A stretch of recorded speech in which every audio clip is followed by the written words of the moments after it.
Change नहीं हुई है। बी हैप्पी, एंजॉय करिए। आपका यूपीटेट का एग्जाम जो रहेगा, आपका यूपीटेट का एग्जाम उसी डेट में रहेगा, 2, 3, 4 उसी जुलाई में रहेगा। तो चलिए साहब, मोटिवेशन शब्द की उत्पत्ति किस लैटिन शब्द से हुई है? तो हिंदी में अभिप्रेरणा, अंग्रेजी में मोटिवेशन, लैटिन भाषा के शब्द मूवेयर से या मोटम। अरे वाह, मजा आ गया। मोटम बताएंगे या मूवेयर बताएंगे? दोनों में से किसको सबसे सटीक बताएंगे? मैंने क्लास में भी बताया है, मोटम बताओगे या मूवेयर बताओगे? जल्दी से बताओ, मोटम बताओगे या मूवेयर बताओगे? शाब्दिक अर्थ में क्या है? मूवेयर है। क्या है? मूवेयर है।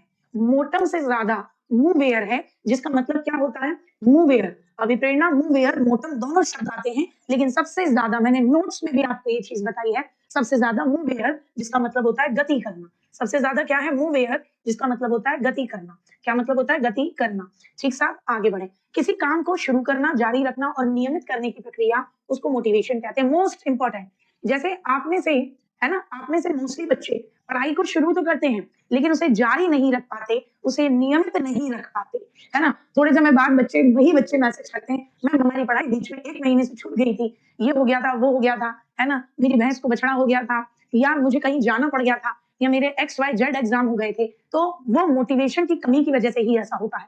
तो किसी काम को शुरू करना, फिर जारी रखना और उसे नियमित करना, ये किसकी डेफिनेशन है? गुड साहब की है। किसकी डेफिनेशन है? गुड साहब की है। मोस्टली सबने गलत बताया, गुड साहब की है। गुडवर्थ साहब ने कार्य को आरंभ करने, जारी करने और नियमित रखने की बात नहीं की, सीवी गुड साहब ने कही है, और ये प्रीवियस ईयर में मैं आपको एक बार करा चुकी हूँ।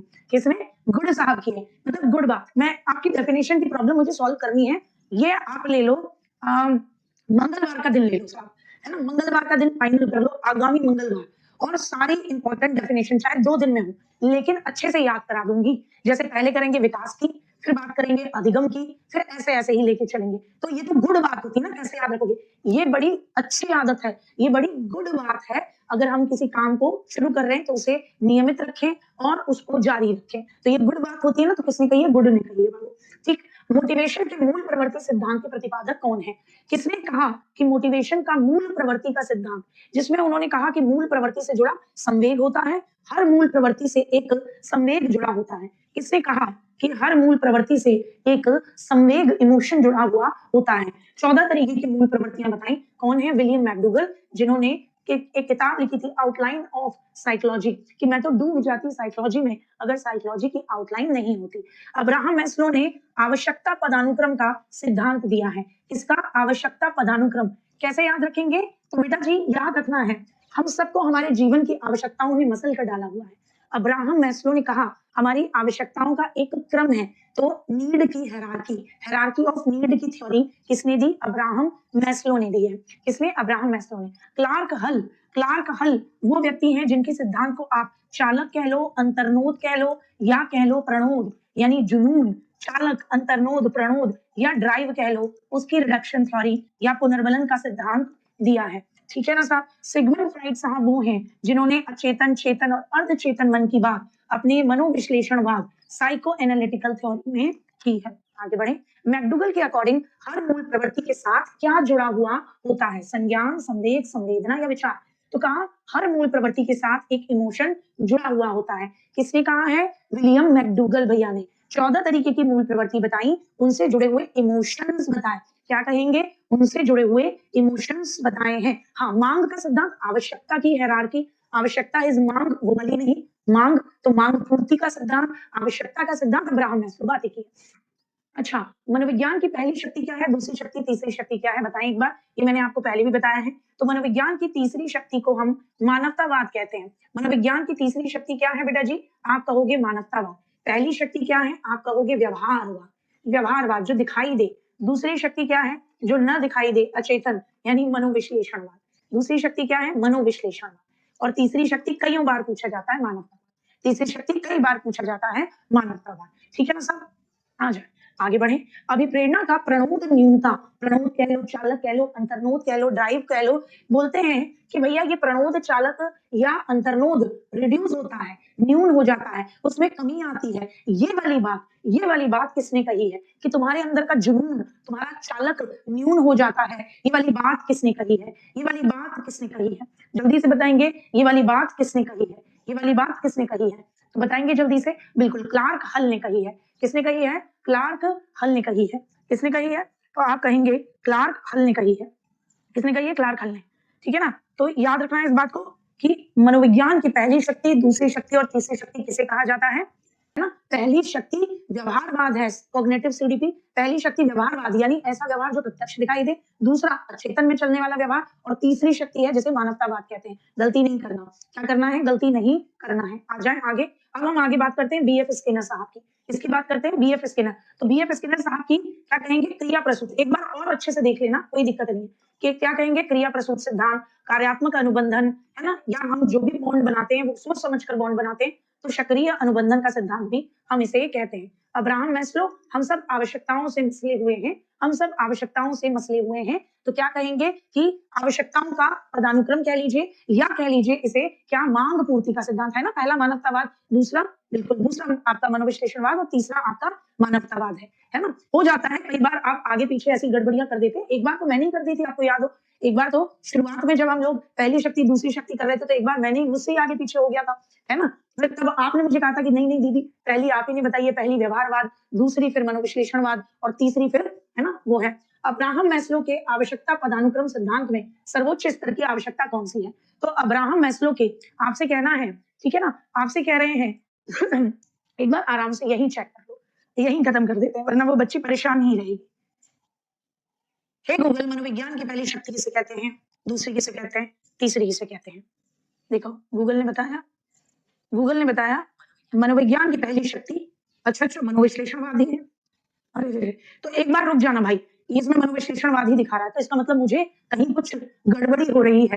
तीसरी शक्ति मानवतावाद है। इस क्वेश्चन को हम अभी यहीं छोड़ देंगे, है ना। पहली दूसरी तीसरी शक्ति, इसको थोड़ी देर के लिए यहाँ छोड़ दो भैया, इसमें कंफ्यूजन मत करो। मैं एक बार आराम से खुद चेक करके बता दूंगी, क्योंकि गूगल कुछ और बता रहा है और मेरे को कुछ और याद आ रहा है ना। तो माइट भी पॉसिबल, तो थोड़ी सी देर के लिए थम जाना है। इस पे ये विवादास्पद हो गया, इसको अभी सुधार लेंगे, रुक जाओ, ठीक है ना। अभी इस पे बात करते हैं। अब्राहम मैस्लो जो कि मानवतावादी हैं, जो कि मनोविज्ञान की तीसरी शक्ति वाले हैं, है ना। तीसरी शक्ति हम सबको पता है कि वो मानवतावाद ही है। तो अब्राहम मैस्लो जिन्होंने आवश्यकता का पदानुक्रम दिया है, क्या कहा है? आवश्यकता का पदानुक्रम या मांग पूर्ति का सिद्धांत दिया है, उसमें सर्वोच्च लेवल की आवश्यकता कौन सी है? तो सर्वोच्च लेवल की आवश्यकता है आत्मसिद्धि, यानी सेल्फ एक्चुअलाइजेशन। सर्वोच्च लेवल की आवश्यकता क्या है गुड्डा? आत्मसिद्धि। सबसे पहली निचली आवश्यकता क्या है? तो हम कहेंगे निचली आवश्यकता, निचली आवश्यकता है हमारी कौन सी? शारीरिक आवश्यकता, रोटी, कपड़ा, है ना, सोना, निन्नी, पानी, ये। फिर उसके बाद जब ये पूरी होती है, तो दूसरी आवश्यकता हमारी, सेकंड आवश्यकता सुरक्षा की है, तीसरी आवश्यकता प्रेम और अपनत्व की है, चौथी आवश्यकता, फोर्थ आवश्यकता हमारी किसकी है? सम्मान की है, और सबसे ऊपरी आवश्यकता आत्मसिद्धि की।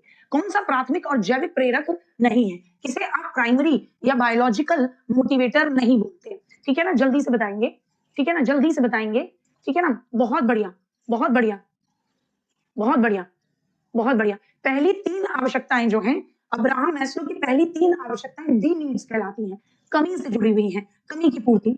अंतिम दो, सम्मान और साथ ही साथ आत्मसिद्धि, उसे हम बीइंग नीड, बी नीड बोलते हैं। और जो बाद में उन्होंने सिद्धांत में संशोधन किया, वो छठी आवश्यकता, जिसे उन्होंने नाम दिया कि सेल्फ ट्रांसेंडेंस, है ना, जिसमें आप, है ना, अपने से ज्यादा समुदाय की भलाई करते हो, उसे आप ग्रोथ नीड कहते हो।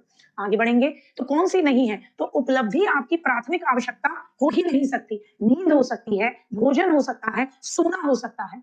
अभिप्रेरणा सीखने का आपका क्या है? सुपर हाईवे है। किसने कहा? स्किनर ने कहा है कि जब आप मोटिवेटेड होते हैं तो लर्निंग इतनी स्मूथ होती है, जैसे जब हाईवे पे गाड़ी चलाते हैं तो बिना किसी ट्रैफिक के पहुंच जाते हैं।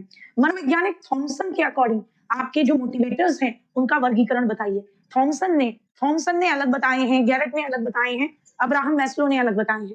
तो थॉमसन के अकॉर्डिंग जो वर्गीकरण है, आपको वो वर्गीकरण बताना है। किसका बेटा जी? मोटिवेशन का वर्गीकरण। थॉमसन के अकॉर्डिंग कितने प्रकार की मोटिवेशन आपकी होती है?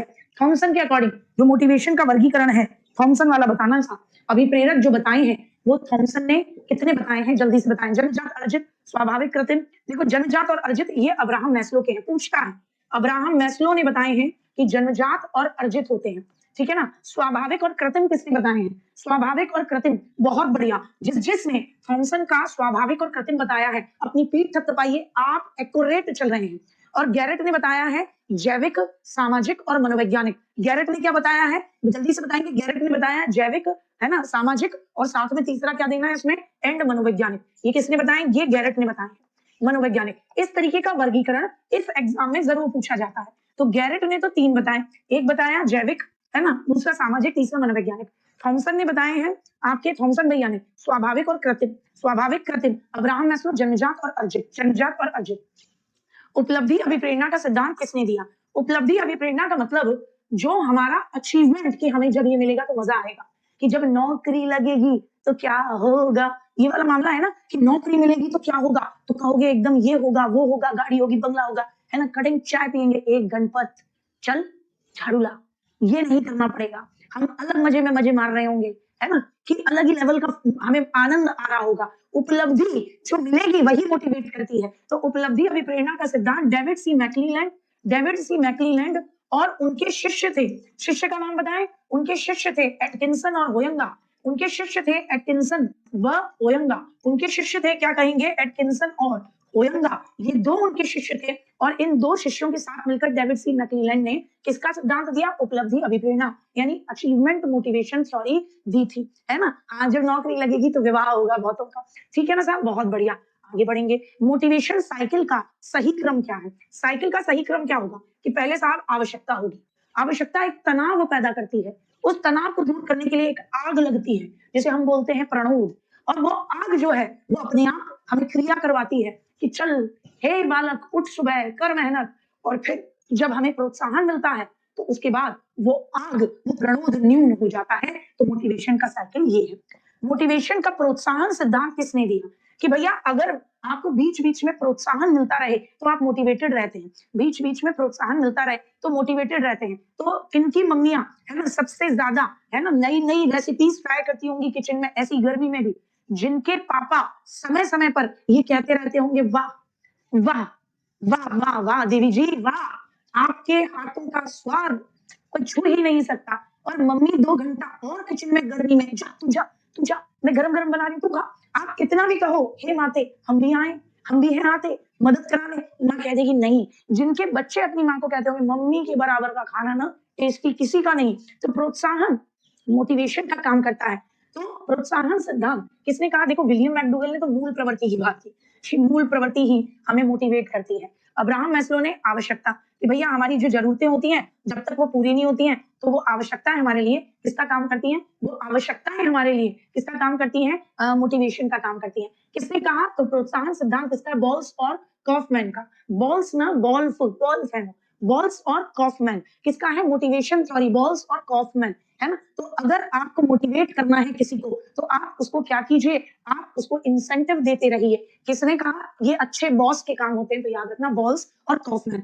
आपको अगर किसी को मोटिवेट करना है तो उसे प्रोत्साहन देते रहिए, यही अच्छे बॉस की निशानी है, बॉल्स और कॉफमैन, याद रहेगा। आ जाइए, कौन सा आंतरिक अभिप्रेरणा का उदाहरण है। आंतरिक अभिप्रेरणा जो आपको संतुष्टि दे। आंतरिक अभिप्रेरणा कैसी होती है गुड्डा जी, जो आपको क्या देगी, जो आपको संतुष्टि देगी, जो आपको रुचि देगी, जो आपको आनंद देगी, जो आपको बेटा जी फुल मजा देगी जीवन में, संतुष्टि देगी, रुचि देगी, आनंद देगी, है ना, जो आपकी जिज्ञासा को शांत करे, ये मामला रहेगा, है ना। तो आपसे कह रहे हैं आंतरिक अभिप्रेरणा का उदाहरण। पुरस्कार प्राप्त करना ये तो बेटा बाहरी हो गया, डांट से बचना अगेन ये भी बाहरी हो गया, है ना। किसी सब्जेक्ट में रुचि है इसीलिए उसको पढ़ना, तो ये क्या हो गया, ये हो गया आंतरिक अभिप्रेरणा। क्या हो गया गुड्डा, आंतरिक अभिप्रेरणा, खुद के इंटरेस्ट के लिए, खुद के ज्ञान को बढ़ाने के लिए, आनंद के लिए, रुचि के लिए पढ़ना।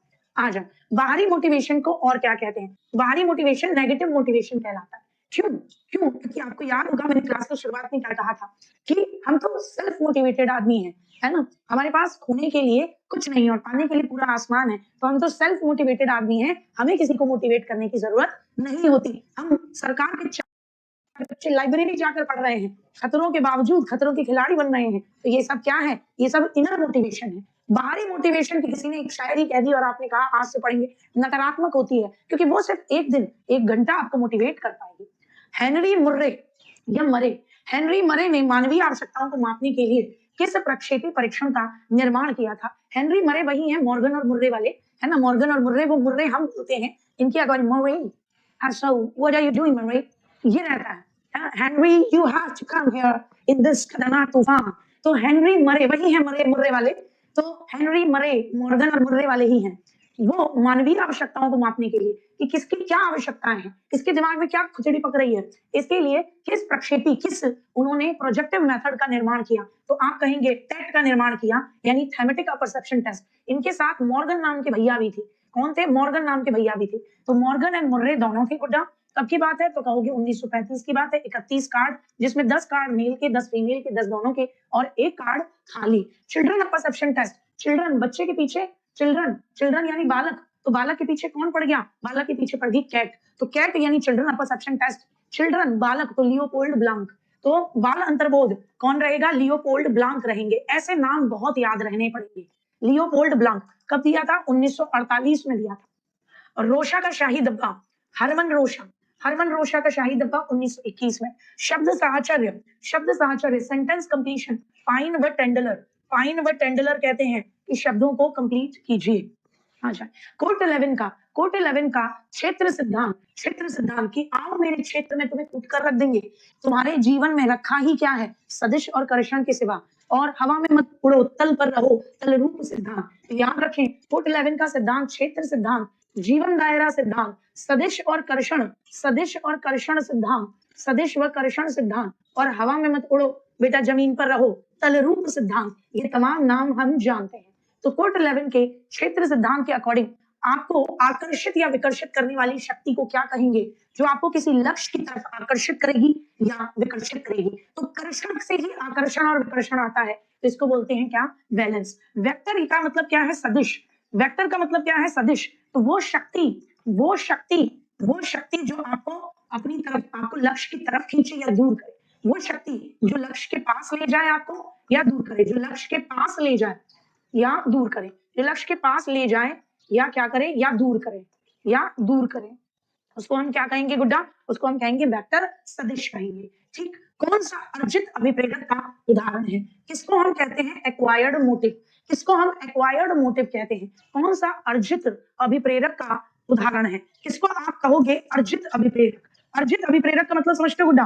अर्जित अभिप्रेरक का मतलब समझते हो? मतलब जो ऐसा मोटिवेटर है जो आपका जैविक मोटिवेटर नहीं है, बाहर से आया हुआ है, जो आपका जैविक मोटिवेटर नहीं है बेटा। ठीक है ना, बाहर से आया हुआ है। तो बताएंगे साहब, जल्दी से बताएंगे, तुम्हें बताना ही होगा, जल्दी से बताओ। आदत, आदत अर्जित मोटिवेशन है। प्यास, भूख, गुस्सा, नींद, सुसु, पॉटी, ये सब क्या है? जन्मजात। ये क्या है? ये जन्मजात मोटिवेटर है, जो आपको कोई कार्य करने के लिए बचपन से ही मोटिवेट कर रहे हैं, है ना? तो प्यास पानी पीने के लिए बचपन से ही मोटिवेट कर रही है। आदत क्या है? अर्जित अभिप्रेरक है, जो आपने अर्जित किया है कि यार मुझे मतलब आदत है इस क्लास की, वरना उसकी मुझे नींद नहीं आती। क्लास रूम में बच्चों को मोटिवेट करने की सबसे उपयुक्त विधि कौन सी है? आपसे कह रहे हैं बुड्ढा, क्लास रूम में बच्चों को मोटिवेट करने की आपकी विधि कौन सी है? 15वें को एक बार देखें तो बुड्ढा मेरी प्यारी बेटी आ जाओ। हाँ, आवश्यकता, मानवीय आवश्यकताओं को मापने के लिए हेनरी मर्रे यानी मॉर्गन और मुर्रे वाला है, उन्होंने टेट की बात की है। किस परीक्षण का निर्माण किया था? टेट का किया था। तो प्रासंगिक अंतर्बोध परीक्षण रहेगा। ठीक है लाड़ो। और जब हम बात करते हैं चिल्ड्रन परसेप्शन टेस्ट, चिल्ड्रन यानी बालक, उसके पीछे कैट पड़ गई तो लियोपोल्ड ब्लांक ने। शब्द साहचर्य, तो उसको हम क्या कहते हैं? आपका शब्द साहचर्य। अच्छा, तुमने शब्द साहचर्य के लिए कहा है ना? शब्द साहचर्य ये सेंटेंस कंप्लीशन है। शब्द साहचर्य पहले गाल्टन बाद में युग।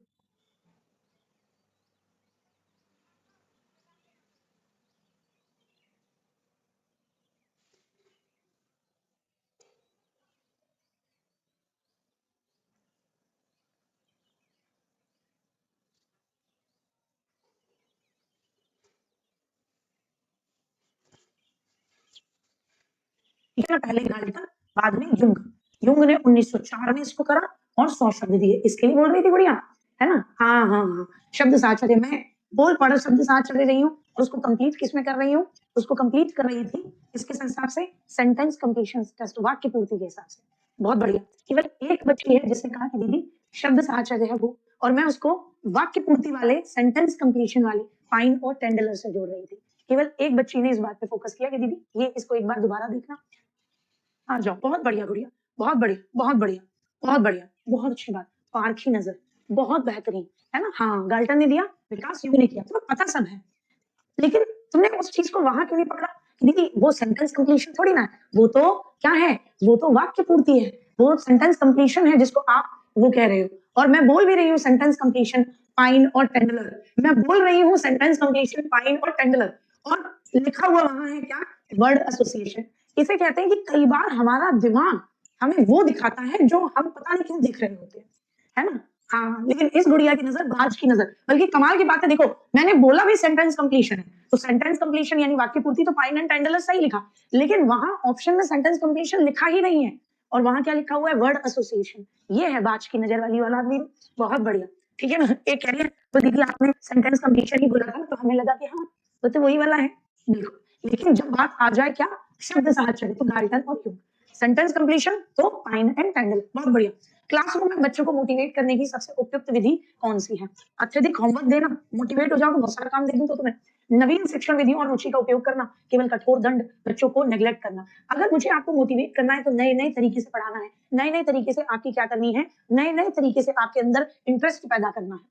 पुरस्कार और दंड मोटिवेशन के किस रूप के अंतर्गत आते हैं, बताइए। पुरस्कार और दंड किस तरीके के मोटिवेशन का हिस्सा कहलाए जाएंगे, पुरस्कार और दंड किस तरीके के मोटिवेशन का हिस्सा कहलाए जाएंगे। कृत्रिम, बाहरी, जी जी, क्यों, क्योंकि ये नकली उद्दीपक है, नकली मोटिवेटर है। पुरस्कार हो गया, दंड हो गया, इसको हम नकारात्मक उद्दीपक के तौर पर इस्तेमाल करेंगे। पुरस्कार और दंड आंतरिक अभिप्रेरणा नहीं हो सकते। इनर मोटिवेशन में हमेशा उन चीजों को रखना जो आपकी रुचि से जुड़ी हुई हो, जो आनंद पैदा करे, जो आपको कहीं ना कहीं आपकी रुचि, आपका आनंद, आपकी जिज्ञासा की संतुष्टि करे, आपके आश्चर्य की संतुष्टि करे, इससे जुड़ी हुई होंगी। अच्छा, आवश्यकता और प्रणोद के संबंध के बारे में कौन सी बात सत्य है, आवश्यकता और प्रणोद सेम है, नहीं, दोनों का आपस में कोई संबंध नहीं, गलत। प्रणोद आवश्यकता को जन्म देता है या आवश्यकता प्रणोद को जन्म देती है, बताएं। प्रणोद आवश्यकता को जन्म देता है या आवश्यकता प्रणोद की मम्मी है, who is the mummy here, कौन किसको जन्म दे रहा है बेटा।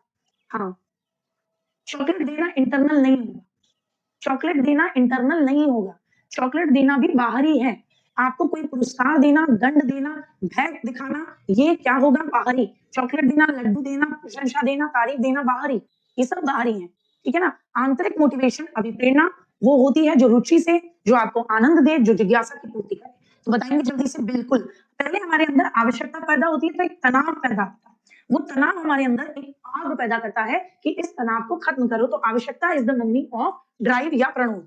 शारीरिक आवश्यकता अब्राहम मैस्लो के पिरामिड में किस स्थान पर आती है, तो अब्राहम मैस्लो ने आवश्यकता का पदानुक्रम दिया, उसमें कहा पहले आती है फिजियोलॉजिकल नीड्स, तो शारीरिक आवश्यकताओं को उन्होंने सबसे निचले स्तर पर रखा। फिर उसके बाद कहा जब ये पूरी हो जाए तो आती है सुरक्षा, जब ये पूरी हो जाए तो आता है प्रेम व अपनत्व, जब ये पूरा हो जाए तो आता है सम्मान, जब ये पूरा हो जाए तो आती है आत्म सिद्धि, व्यक्ति वो करेगा जो वो करने के लिए पैदा हुआ है। तो शारीरिक आवश्यकता अब्राहम मैस्लो के पिरामिड में कहाँ आती है, सबसे नीचे और सबसे पहले नंबर पर, सबसे नीचे और सबसे पहले नंबर पर। कौन सा, सामाजिक प्रेरक है। तो याद रखें, गैरेट ने मोटिवेशन के मोटिवेटर 3 तरीके के बताए। पहला बताया जैविक, जो हमारी दैहिक आवश्यकताओं को पूरा करता है, दूसरा बताया दैहिक, दूसरा बताया जिसको इन्होंने नाम दिया मनोवैज्ञानिक, जो आपको साइकोलॉजिकली आवश्यकताओं की पूर्ति करेगा, जैसे प्रेम साइकोलॉजिकल डिमांड है बेटा आपकी, ठीक है, कोई आपका अपना हो साइकोलॉजिकल डिमांड है, सेक्स वो आपकी फिजिकल डिमांड है। अब सामाजिक प्रेरक कि आपके दोस्त हो, यार हो और मित्र हो, आज फिर तूफान आएगा थोड़ी देर में ही, मौसम हो गया, तो सामाजिक प्रेरक इसमें से कौन सा है, भूख क्या हो गया, भूख हो गया दैहिक या जैविक, सेक्स क्या हो गया बेटा जी, अगेन बायोलॉजिकल दैहिक, प्रतिष्ठा आपको समाज में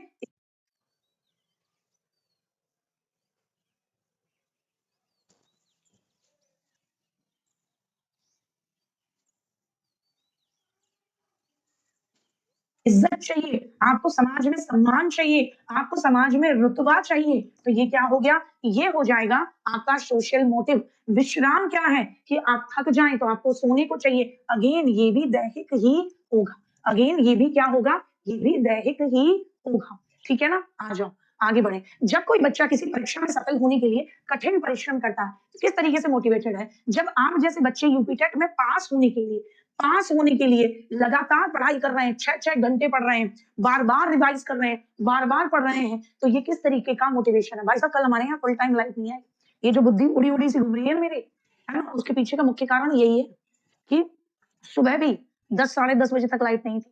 सोचो बार पूरी रात ये लग रहा था लाइट कक्षा में सफल होने के लिए कठिन परिश्रम करता है। तो किस तरीके से मोटिवेटेड है? सबका यही हाल चल रहा होगा, है ना? हाँ, किस तरीके से मोटिवेटेड है? परीक्षा में पास होने के लिए कौन कह रहा है आंतरिक रूप से अरे बेटा पास होने के लिए पढ़ रहे हो, आप इनर मोटिवेटेड नहीं हो। इनर मोटिवेटेड तो होते हैं कि जब आप सिर्फ कुछ सीखने के लिए, जिज्ञासा के लिए, आनंद के लिए पढ़ते। आपका उद्देश्य है कि हमें पास होना है, ये बाहरी रूप से मोटिवेटेड हो। याद रखो, आंतरिक मोटिवेशन तब होती है जब आप क्या बताया?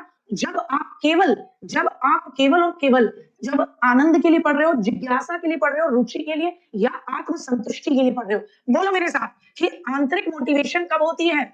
इनर मोटिवेशन तब होती है जब हम रुचि, इंटरेस्ट के लिए, जिज्ञासा के लिए, संतुष्टि के लिए, आनंद के लिए पढ़ रहे हैं। आप किस लिए पढ़ रहे हो? पास होने के लिए। तो ये क्या है?